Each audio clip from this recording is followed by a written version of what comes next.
हमरे शेर को भी तो भाई साहब डायरेक्ट परमात्मा ही भेजा, जो भी बहुत जरूरी काम करने को।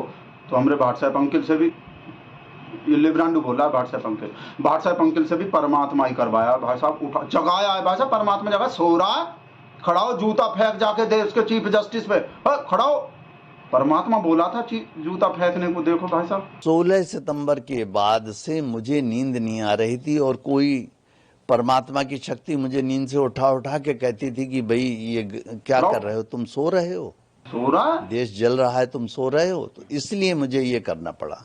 है नहीं भाई साहब, हमारा शेर भी तो ऐसे ही बोलता परमात्मा के बारे में, परमात्मा करवा रहा भाई साहब। सब इंटरव्यू में ही बोला कि परमात्मा किसी खास काम से भेजा, परमात्मा कुछ काम करवाना चाह रहा। मैं जो कन्विंस हो चुका हूँ, मैं खुद कन्विंस हो चुका हूँ, मुझे दुनिया को कन्विंस करने की जरूरत नहीं है।